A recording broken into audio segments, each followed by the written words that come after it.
Bismillahirrahmanirrahim. Assalamualaikum warahmatullahi wabarakatuh.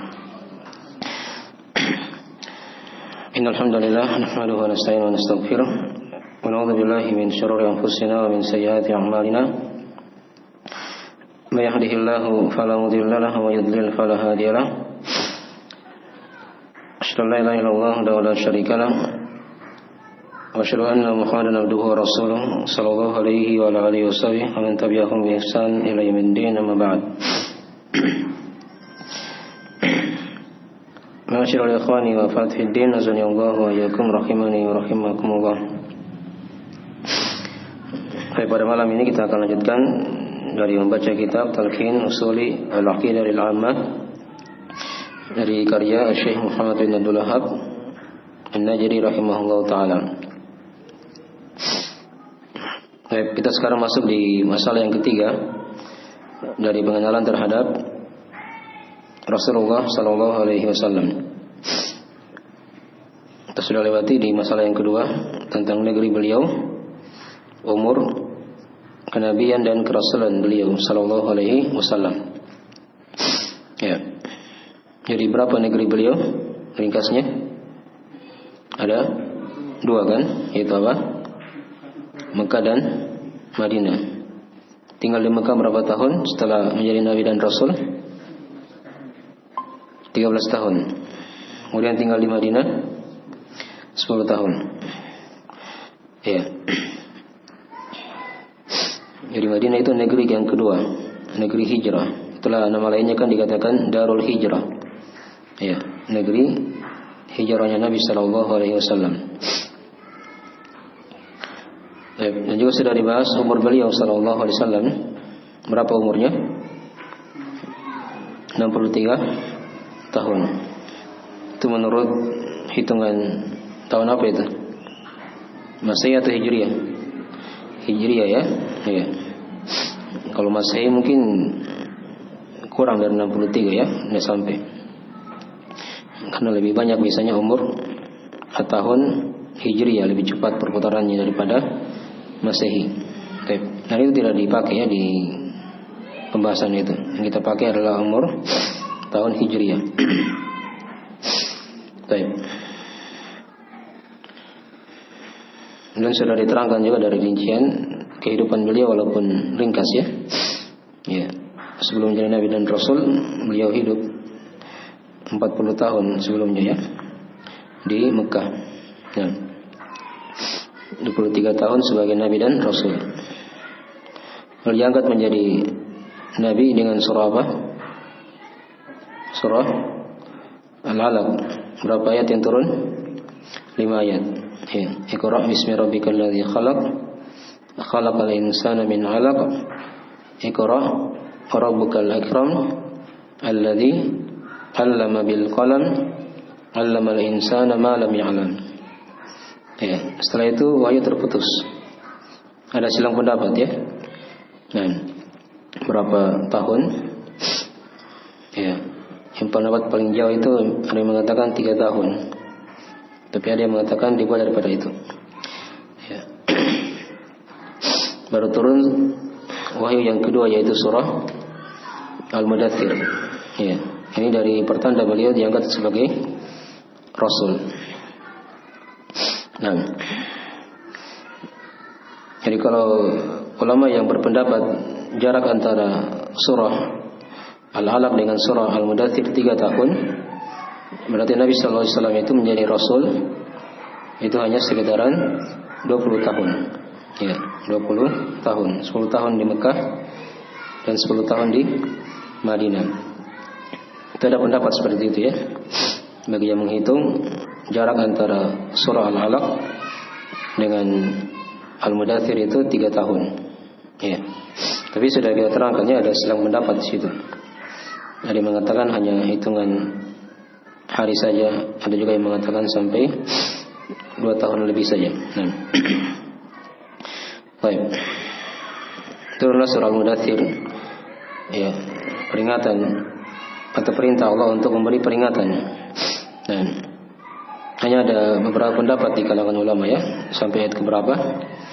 Kalau dari uraian Syekh itu sampai ayat yang ke-6. Ya. Ya ayyuhal mudaththir qum fa'andir wa rabbaka fakabbir wa thiyabaka fatahhir wa rujza fahjur. Ya, wala tamnun tastakthir wa li rabbika fasbir. Ayat 7 ayat ya. Kalau dari uraian Syekh di Salatul Usul. Nah, sebagian ulama ada yang berpendapat sampai aja pada ayat wala tamnun tastakthir. Nah, tapi kalau kesempurnaan mana ayat itu sampai di ayat yang ke-7.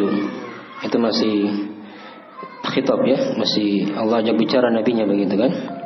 Nah, wathiyabaka atau wali rabbika fasbir. Baik.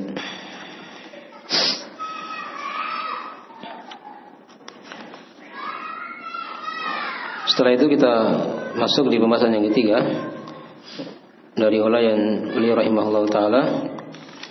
Beliau membahas tentang kisah wafatnya Nabi sallallahu alaihi wasallam walaupun ringkas. Di sini beliau bawakan dengan ayat. Baik. Kata beliau rahimahullah taala, wa idza qila laka huwa matun aw ma mat faqul ya matun wa dinuhu ma mata ya wala yamuta ila yaumil qiyamah.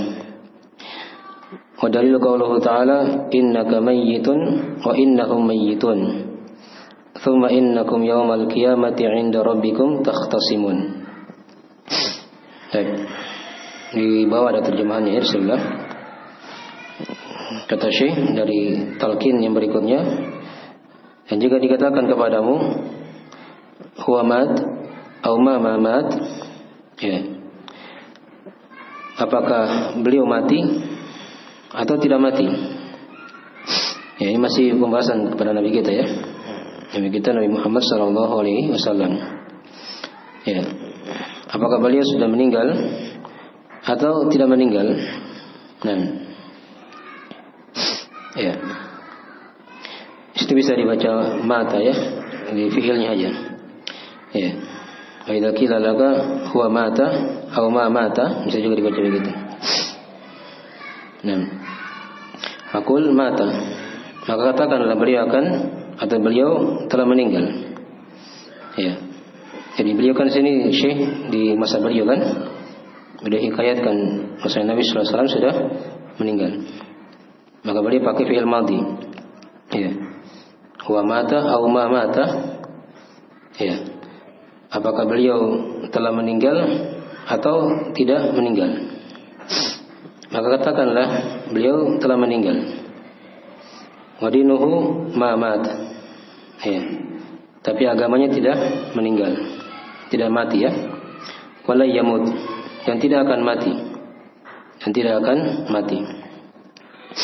Ila yaumil qiyamah, sampai hari kiamat. Ya.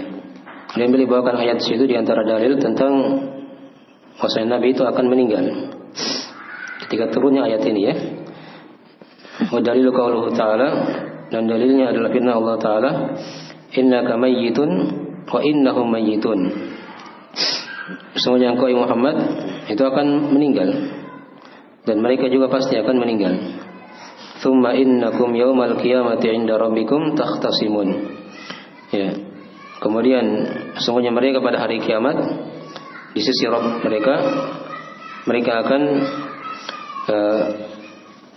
bertengkar ya, berbantah-bantah begitu ya di depan Allah Subhanahu wa taala, berkhusuman. Nah. Baik. Ya, di sini ada beberapa pembahasan ya yang akan dibahas oleh beliau rahimahullah taala. Tapi inti pembahasan seputar wafatnya Rasulullah sallallahu alaihi wasallam. Ya. Dan beliau akan terangkan juga sedikit tentang masalah keadaan agama beliau setelah beliau wafat. Nah. Dan masalah yang ketiga akan dibawakan dalil di antara ayat tentang bukti wafatnya Nabi sallallahu alaihi wasallam. Ya. Jadi kisah wafatnya Nabi itu kan diterangkan di sirah ya.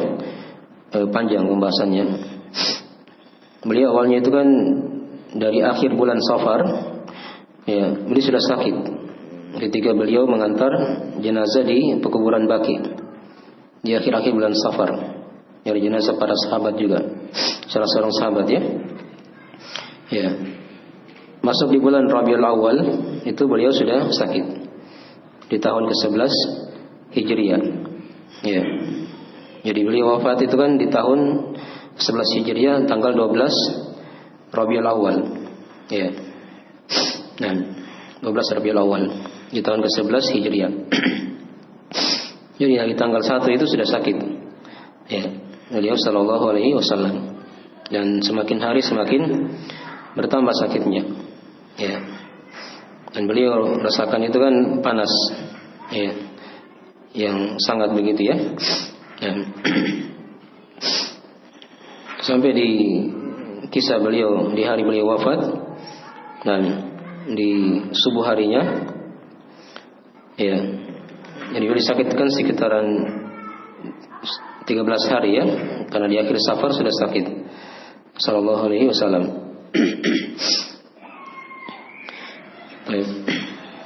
Tapi di subuh hari di tanggal 12 Rabiul Awal itu, beliau tidak bisa lagi ke masjid ya. Beliau memerintahkan Abu Bakar As-Siddiq ya untuk menjadi imam. Untuk menjadi imam salat subuh ketika itu. Dan Rasulullah SAW ketika Abu Bakar As-Siddiq telah memimpin salat subuh, beliau sempat keluar sedikit ya, melihat para sahabat ketika itu. Ya, Abu Bakar As-Siddiq mengetahui Nabi ada di sampingnya. Ya, beliau membuka tirai dari rumah Aisyah di situ ya. Karena beliau wafat di rumah Aisyah.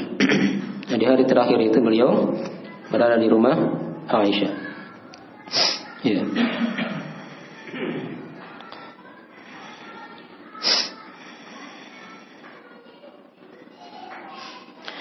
Baik. Dan sebelum beliau wafat, ya, beliau pernah bersabda ketika itu ya, didengarkan oleh Abu Bakar As-Siddiq.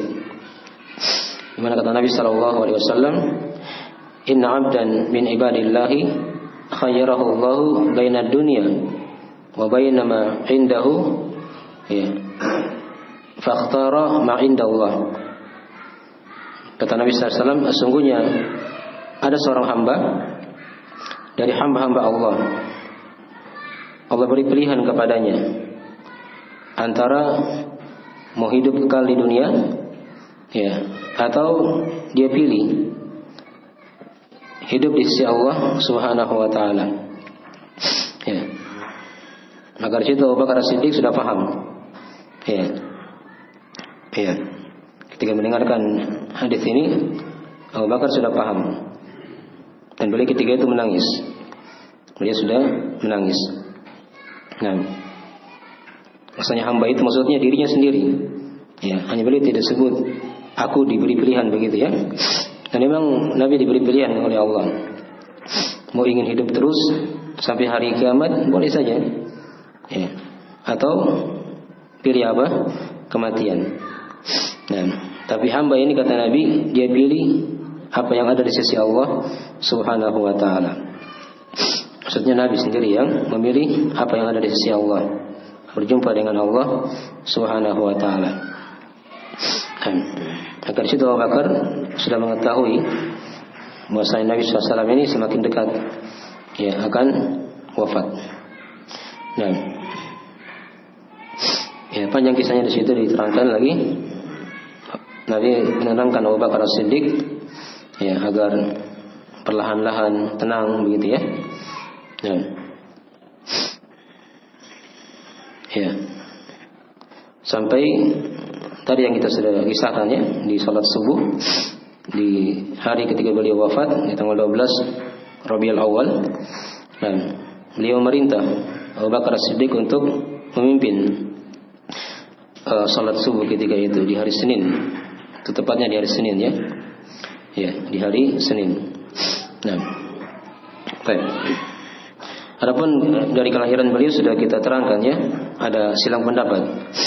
Walaupun ada yang menguatkan juga tanggal 12 Rabiul Awal, ya di hari Senin juga, tapi itu bukan kesepakatan. Ya, bukan kesepakatan ya. Nah, karena ada yang berpendapat tanggal 8, ada juga yang berpendapat tanggal ya di atas tanggal 10 begitu. Tanggal 10 ada yang tanggal 17. Ya, ada silang pendapat ya dari hari kelahiran Nabi. Ya. Tapi kalau wafatnya beliau itu sepakat ulama. Beliau wafat di tanggal 12 Rabiul Awal di tahun ke-11 Hijriah. Di tahun ke-11 Hijriah. Nah, jadi singkat cerita tadi, ketika Abu Bakar As-Siddiq menjadi imam salat, ya beliau melirik. Nabi itu melihat dari arah rumah Aisyah. Beliau ingin mundur ketika itu ya, Abu Bakar As-Siddiq. Beliau kira Nabi ingin menjadi imam begitu kan? Tapi tidak. Nabi kembali tutup hijabnya dan mengisyaratkan agar meneruskan dari salat subuhnya. Ya. Dan para sahabat juga ketika itu melihat Nabi, ya, sudah membuka tirai. Sudah membuka tirai. Ya. Nah, di pagi hari itulah beliau sallallahu alaihi wasallam wafat. Ya, beliau wafat di waktu duha. Di waktu duha. Dan beliau di antara dari hadis-hadis yang beliau ucapkan ketika itu ada beberapa hadis ya. Di antaranya beliau ucapkan kalimat syahadat la ilaha illallah inna lil mauti lasakarat.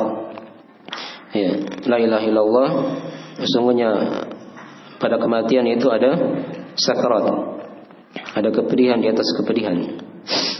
Jadi bayangkannya Nabi saja manusia yang paling terbaik, yang paling bertakwa kepada Allah, ya, paling utama, pemimpinnya anak Adam, ya, itu masih merasakan sakaratul maut. Masih merasakan sakaratul maut. Bahkan beliau di hari-hari sebelumnya itu beliau pingsan sampai 3 kali pingsan. Ya, beliau minta air kepada Aisyah untuk atau sebagian istrinya untuk didinginkan di wajahnya begitu. Dan ini dari keadaan Nabi Sallallahu Alaihi Wasallam. Bahkan Fatimah ketika itu putri beliau, ketika mengunjungi Nabi di keadaan sakitnya, itu beliau ya menangis melihat dari kepayahan ayahnya. Dan beliau berkata ketika itu, wa karba abata, ya, wahai betapa payahnya ayahku. Ya, jadi seperti itu ya. Jadi Nabi saja sudah merasakan sakaratul maut, kepayahan, ya, kepedihan di atas kepedihan. Nah, ini dari pelajaran juga kepada kita ya. Kita jangan merasa aman atau merasa tidak akan merasakan sakaratul maut. Ya, manusia terbaik saja itu merasakan sakaratul maut.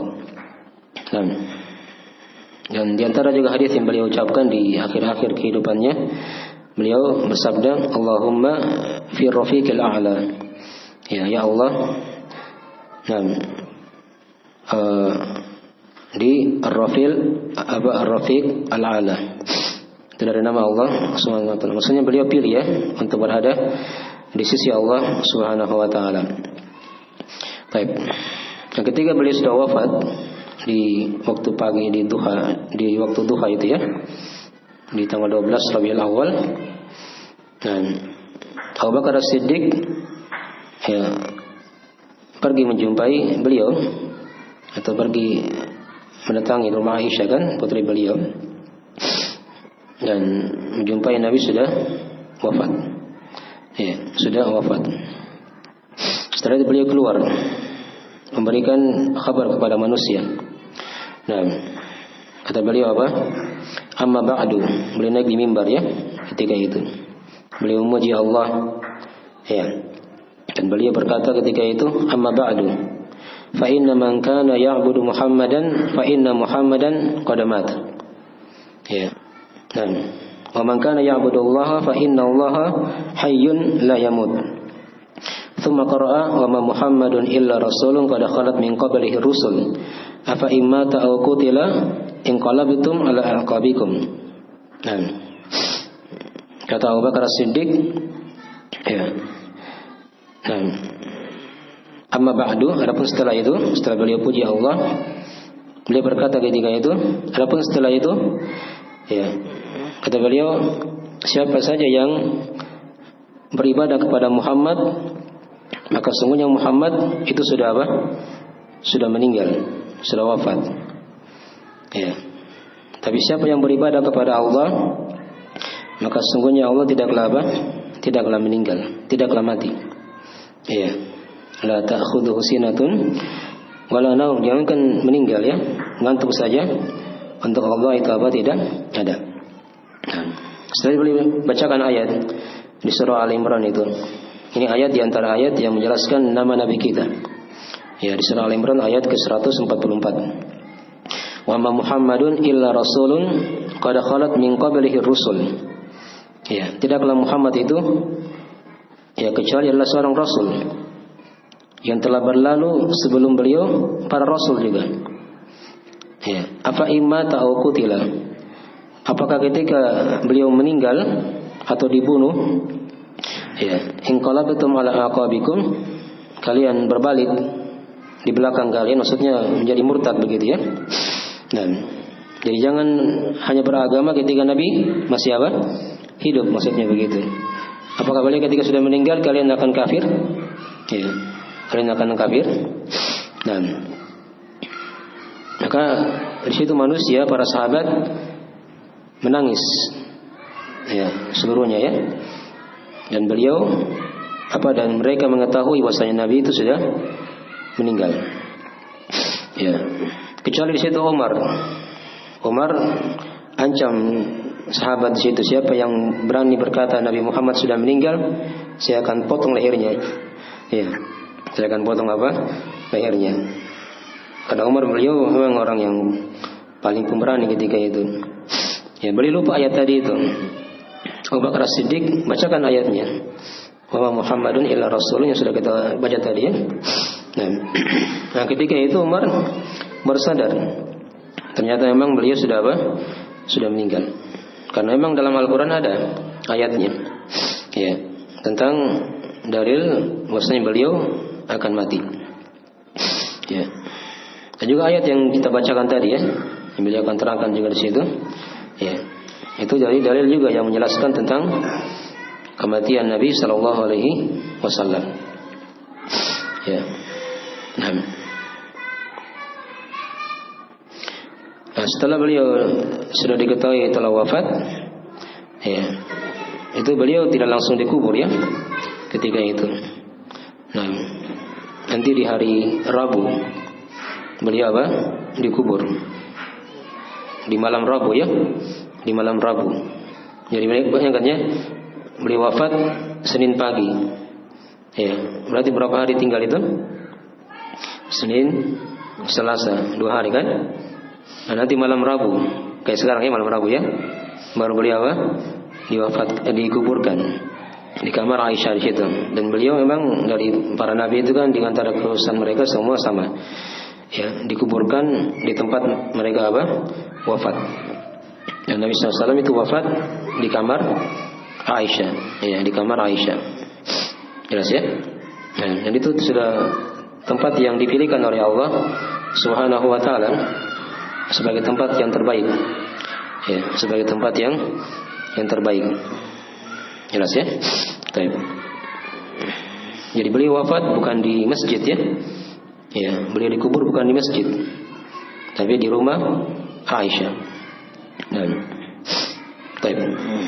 Mungkin dari ringkasan kisah wafatnya Nabi sallallahu alaihi wasallam. Ya. Kemudian diterangkan dari di situ ya, tentang keadaan agama beliau sallallahu alaihi wasallam. Ya, wadinuhu ma mata. Ya, adapun agamanya tidak meninggal, tidak akan mati ya. Tidak meninggal dan tidak akan meninggal, tidak akan mati sampai hari kiamat. Sampai hari kiamat. Karena Islam itu akan senantiasa ada. Ya. Itu kan diterangkan oleh Allah dalam Al-Qur'an. Agama ini akan dijaga oleh Allah. Inna nahnu nazzalna dzikra wa inna lahu lahafizun. Sesungguhnya kami lah yang menurunkan az-zikir ini, yaitu Al-Quran, dan kami akan menjaganya, akan dijaga. Ya, ada juga hadis yang lain dari ada hadis dalam masalah ini ya, yang sering kita dengarkan juga, di mana kata Nabi sallallahu alaihi wasallam, la tazalu ta'ifatun min ummati dhahirina 'alal haqq la yadurruhum man khalafahum wala man khadalahum hatta ya'ti amrullah. Ya. Senantiasa akan ada, kata Nabi, dari umatku ini sekelompok manusia, mereka terang-terangan di atas kebenaran. Ya. Jadi tidak sembunyi-sembunyi, belajarnya jelas, gitu kan? Pengajiannya jelas. Itu ada di setiap masa, kata Nabi, sampai hari kiamat. Ya, tidak menyelisih mereka orang-orang yang tidak membahayakan mereka orang-orang yang menyelisih mereka atau yang mencerca mereka. Ya, sampai datangnya hari kiamat. Jadi agama ini senantiasa akan terus ada sampai hari kiamat ya. Dan bahkan mendekati hari kiamat itu Islam akan semakin jaya, akan semakin tampak, dimenangkan oleh Allah Subhanahu wa taala.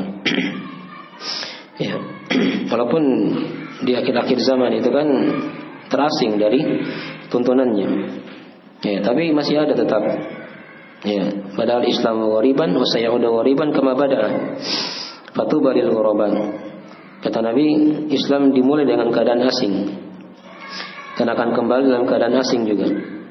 Terasing tuntunannya ya. Dan fatuba lil ghuraban.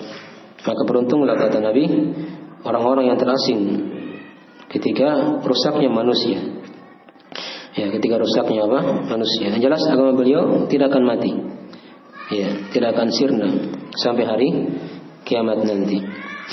Ya, akan jaya nanti di akhir sebelum mendekati hari kiamat. Jelas ya? Itu kan nanti kita akan baca di buku akidah ya. Dengan turunnya Imam Mahdi, gitu kan? Itu akan memenuhi dunia ini dengan keadilan.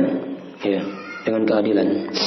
Nah, apalagi turunnya Nabi Isa alaihissalam, ya, membunuh Dajjal, itu Islam akan semakin berkembang, semakin jaya.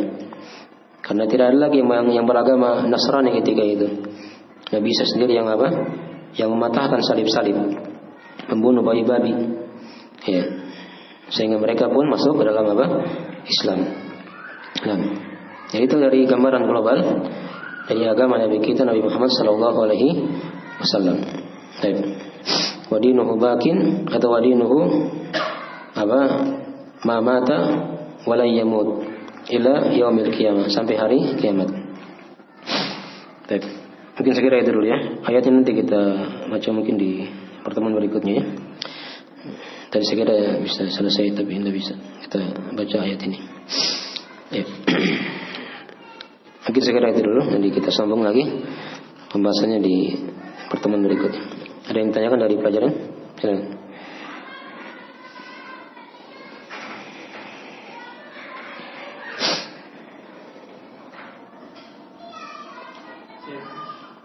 Baik, silakan.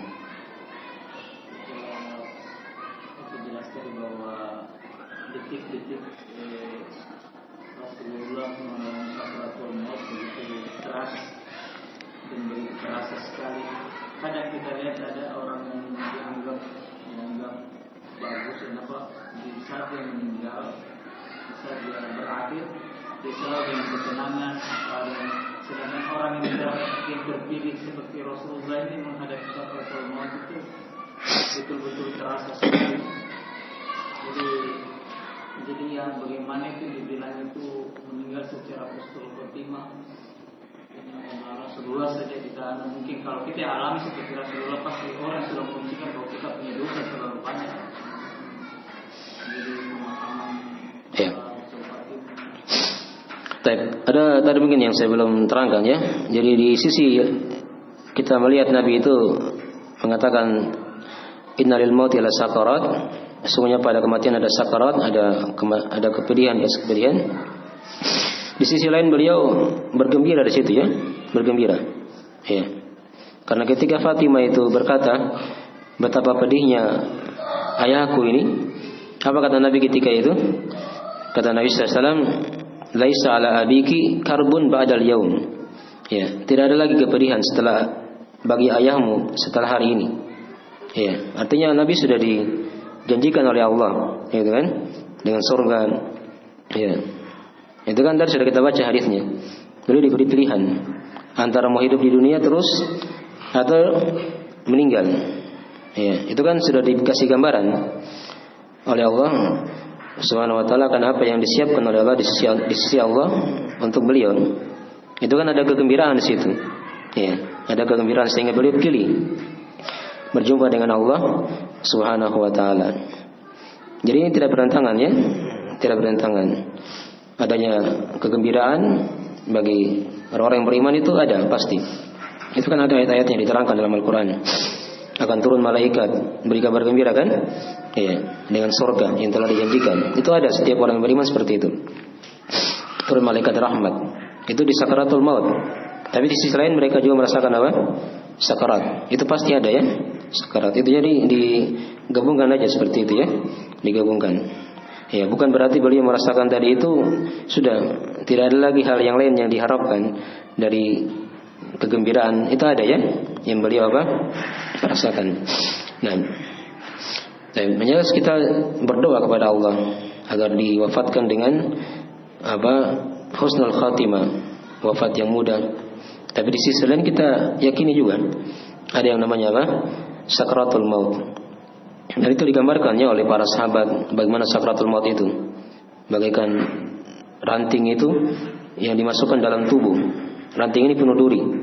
Ya, masuk di seluruh sendi-sendi apa? Tubuh. Ini para sahabat yang sudah merasakan seperti itu. Kemudian ditarik. Itu penggambaran sakratul maut. Ya, yang pernah dialami oleh apa? Sebagian sahabat. Ada lagi yang mengatakan dia bagaikan kapas yang ditusuk oleh duri dalam tubuh baru ditarik ruhnya seperti itu ya. Ya, ada juga sebagian ulama yang lain menggambarkan sakratul maut itu bagaikan gunung yang mau ditindihkan di atasnya begitu. Ya, mau dipikul gunung itu. Itu dari gambaran-gambaran orang-orang soleh ya. Ya. Jadi itu sebagai pendekatan saja akan adanya sakratul maut dan pasti kita akan merasakannya. Hanya di sisi lain kita tetap berdoa kepada Allah agar diberikan kemudahan ya, dalam menjalani sakratul maut. Baik, insyaallah kita akan baca ayatnya, itu akan ada faedah yang lainnya. Insyaallah taala akan semakin memperjelas dari pembahasan ini. Ya, sekarang itu dulu ya. Mungkin akhir kita tidak bisa lanjut. Kita akhiri majelisnya. Bila ada kekurangan mohon dimaafkan. Nah, subhanakallahumma wa bihamdik, asyhadu an la ilaha illa anta, astaghfiruka wa atubu ilaik. Assalamualaikum warahmatullahi wabarakatuh.